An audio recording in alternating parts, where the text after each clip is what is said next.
परमेश्वराचा शब्द आज या उपासना वर्षातील 15व्या रविवारी आपल्याला फार प्रभावी अशी शिकवण देत आहे. पेरणाऱ्याचा दाखला ह्याद्वारे आपल्याला एक सुंदर अशी शिकवण आज प्राप्त होत आहे. या पेरणाऱ्याच्या दाखल्याद्वारे वेगवेगळ्या गोष्टीवर आपण चिंतन करू शकतो आणि त्याद्वारे आपलं ख्रिस्ती जीवन अधिक सक्षम आणि चांगलं आपल्याला कसं करता येईल त्यावर आपण दृष्टिक्षेप टाकण्याचा प्रयत्न करूया. पहिली गोष्ट आपण पाहतो की पेरणारा जो आहे, जो या दाखल्यामध्ये परमेश्वर आहे, त्याच्या स्वभावाविषयी आपल्याला सांगितलेला आहे. हा पेरणारा जो आहे हा अगदी कंजूसगिरी करून पेरणी करत नाही, तर तो उदार हस्ते पेरणी करतो. तो सगळ्या ठिकाणी पेरणी करतो. तो घाबरत नाही, भीत नाही, तर तो पेरणी करत राहतो. परमेश्वर कसा उदार आहे, परमेश्वर किती महान आहे आणि परमेश्वर कसा सकारात्मक आहे याचं एक सुंदर उदाहरण या पेरणाऱ्याच्या द्वारे आपल्याला देण्यात आलेलं आहे. आणि म्हणून आपण सर्वांनी ते लक्षात ठेवलं पाहिजे की आपण कोणत्या परमेश्वरावर विश्वास ठेवतो. तो किती महान आहे, किती मोठा आहे, किती उदार आहे हे आपण लक्षात ठेवलं पाहिजे. दुसरी गोष्ट, जी बियाणं जे आहे, ज्याला इंग्रजीमध्ये आपण सीड्स म्हणतो, दाना जो आहे, तो दाना म्हणजेच परमेश्वराचा शब्द.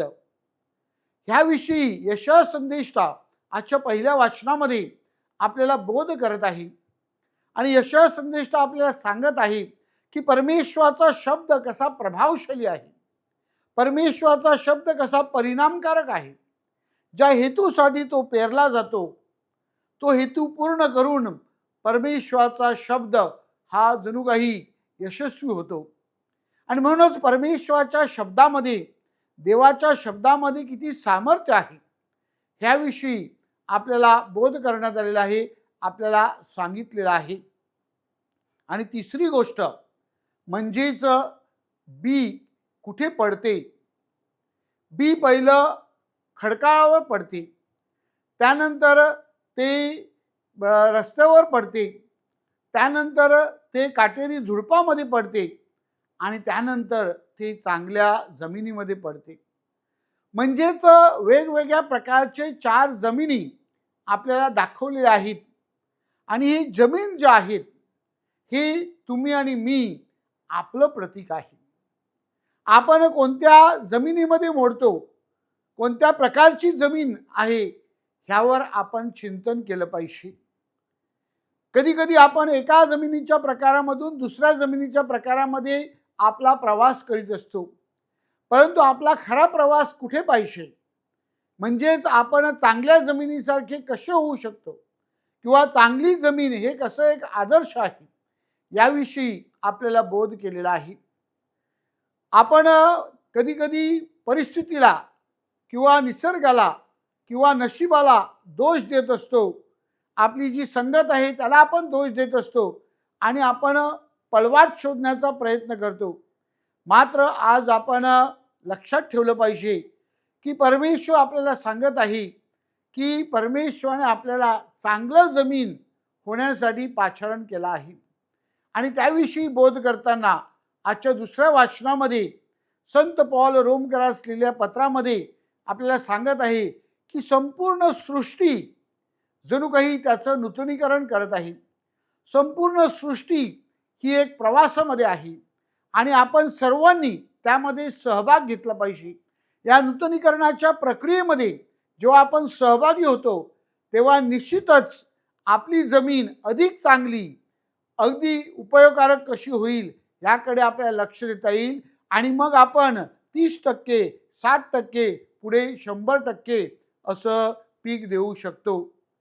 असं असताना आपण लक्षात ठेवलं पाहिजे की परमेश्वर ज्याने आपल्यामध्ये चांगुलपणा पेरलेला आहे आणि तो सतत पेरत राहतो, तो परमेश्वर आपल्याकडनं प्रतिफळाची देखील अपेक्षा करीत असतो.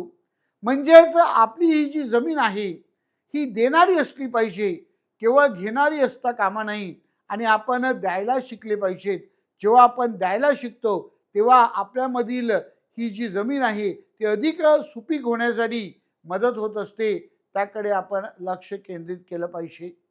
आणि म्हणून आज देव शब्द आपल्याला काय बोध करत आहे, तर पहिली गोष्ट देव शब्द आपल्याला सांगत आहे की या नूतनीकरणाच्या प्रक्रियेमध्ये आपलं आत्मपरीक्षण करण्यासाठी आणि आपल्या परिवर्तनाचा मार्ग निवडण्यासाठी आपण सज्ज आहोत का? आपण प्रत्येकाने आपल्या स्वतःचं आत्मपरीक्षण करायचं आहे आणि आपण हे 4 जमिनीचे प्रकार जे शुभवर्तमानामध्ये सांगितलेले आहेत त्यामध्ये कुठे मोडतो त्यावर लक्ष केंद्रित करायचं आहे. दुसरी गोष्ट आपल्याला शिकण्यासारखी आहे आणि ती म्हणजे आजच्या शुभवर्तमानातील जो पेरणारा आहे, जो परमेश्वर आहे, त्याच्याकडनं आपण शिकलं पाहिजे. तो कधी निराश होत नाही. तो कधी अर्ध्यावर डाव सोडत नाही. तर ज्या हेतूसाठी तो कार्य करतो तो हेतू तो सतत पूर्ण करीत असतो. आणि म्हणून एक आशावादी सकारात्मक दृष्टिकोन परमेश्वर आपल्याला शिकवत आहे. त्याचप्रमाणे आपण उदार असावे, आपण मोठे असावे, आपलं हृदय मोठं असावं आणि आपण सतत पेरणी करत राहावं. चांगल्याबरोबर वाईटाबरोबर आपले संबंध आपण प्रेमाचे, स्नेहाचे आणि ऐक्याचे ठेवावे. म्हणून परमेश्वर आपल्याला बोध करत आहे, आपल्याला आठवण करून देत आहे. आणि मग परमेश्वर तिसरा संदेश जो आपल्याला देत आहे आणि तो म्हणजे परमेश्वराचा शब्द हा चिरकाल टिकणारा आहे.